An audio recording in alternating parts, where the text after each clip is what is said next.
Lord, thank you for this day. I pray that you would help every heart to receive this message from you, Lord, that you would unfold it in exactly the way that they need it, to understand it, to grow, to be encouraged, to be strengthened, for their faith to be strengthened and deepened, Lord. And I just pray that your will would be done and your kingdom would come on earth as it is in heaven, in the lives of every single listener right now on earth as it is in heaven and inside of them.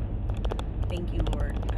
Guide our day, lead our every step, sharpen our discernment, pour out your spirit of wisdom upon your people, God, that we would stay close to you and we would hear from you clearly, Lord, that we would not listen to the voice of a stranger, that we would anchor ourselves in you, Lord, and that if we ever find ourselves in a place that we have anchored ourselves to someone or someone else, that we would be quick to unhook ourselves by your power and your strength and do whatever it takes to anchor ourselves back to you. You are our only anchor, in Jesus' name, amen. So I had shared on my last video about being out in Alabama and being at the beach, and the Lord gave us the reminder through a jellyfish. Well, the day before that, we were at a different beach, and the Lord gave us another reminder. We were playing in the water, and it was nice. The water was nice. The temperature was like between 83 and 85 degrees. I think it was 83. And it was so nice. It was warm, felt like a big bathtub. So we're just playing in the water, hanging out. And at one point, my husband and I were out in the water, not very far in the water at all, but deep enough to where I was floating on a boogie board, and I was facing the open sea, and he was standing in front of me, his back to the open sea, and he was facing the shoreline. And we were just sitting there, and waves were coming in, little waves, and so I'm just like this on the water and floating around, and he's facing me, and he's just standing, and we're talking, enjoying time together, enjoying nature, talking about things that are going on in life, catching up. And all of a sudden, so on the boogie board on the front, here's the front part, there's like a rope or a tether or something, and I was holding that. All of a sudden he gets it, and he starts to tighten it, he's getting ready to pull me out into the ocean further. And as he's doing that, he grabs the tether or the rope thing, and he says something like, I'm your anchor, or here, I'll be your anchor, or something like that.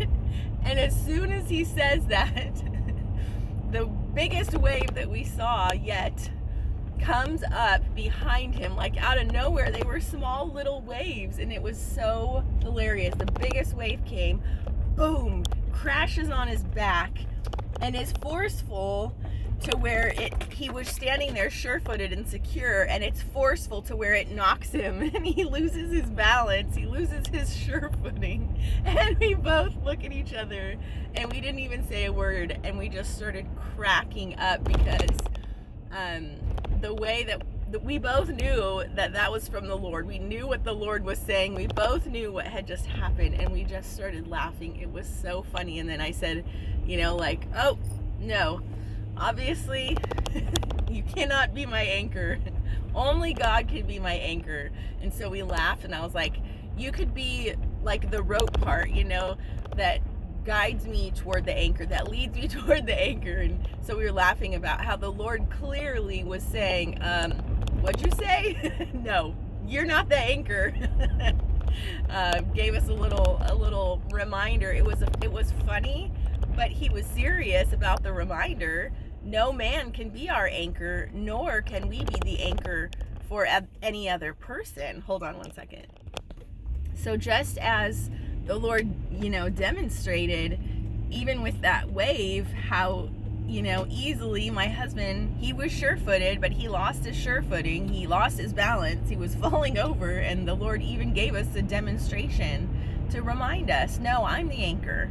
Don't take my place, and my husband wasn't actually trying to be my anchor in life. We were playing in the ocean and having fun, but the Lord, he knows when we need reminders. And the Lord obviously saw that it was important right then to give us that reminder, for my husband to be reminded, for me to be reminded, for us to share that on the YouTube channel, to share it with our families.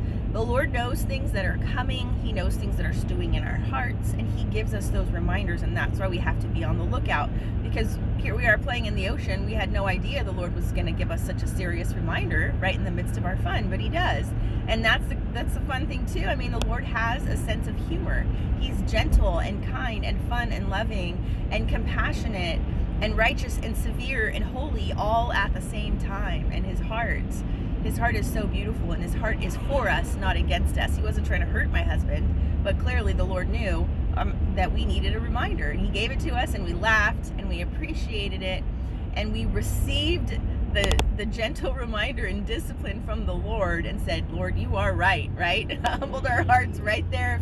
If there was anything stewing in there or anything that was about to come up that might, bring us to a place where we would forget that. But the Lord knows what we don't. So don't push aside those reminders. So here's your reminder to keep your eyes peeled, to know that the Lord speaks in so many different ways. He speaks all throughout creation, and shows us the way things work, and even causes things to happen to give us what we need, to teach us what we need, to discipline us when we need it. So I hope that gave you a little laugh and reminded you that the Lord has a sense of humor, but at the same time, like I said, he was serious, and it's a serious reminder. And also to us, those of us who love deeply, who are helpers, I mean, all of us have some sort of those qualities to a certain degree, obviously, but it's a good reminder, because sometimes you can find yourself in a place where you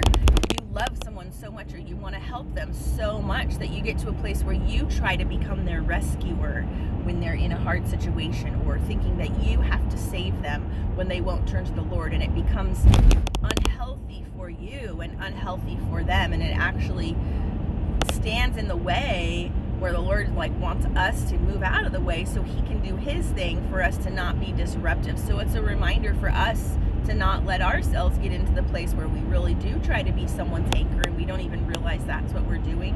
Or when things come up and we start to tether ourselves to something else, letting that become our anchor in place of God. And these things can creep in subtly. Both ways can happen subtly. When we're not staying close to God, when we're not being drenched in His Word, having enough prayer time, being filled with the truth, we're slowly turning our gaze away. And so keeping Him the Lord of your life, and even searching your heart and saying, Lord, is there any place that I've anchored myself to somebody or someone else that's taken your place, and allow Him to do that separating work within your heart and within your life, where changes need to be made if someone or someone else has been your anchor. So have a good day. May the Lord bless you and keep you and shine His face upon you. I just speak life and wholeness and healing and blessing upon every listener, that the Lord's will would be done. He loves you. He loves to give you good gifts. He loves to communicate with you. He loves when you come to Him all throughout your day. You're not being needy when you talk to the Lord 20 times a day. He loves it. He wants that close and intimate relationship with you. And intimacy has to include honesty, full honesty. So have a great day. Thanks for listening. Bye.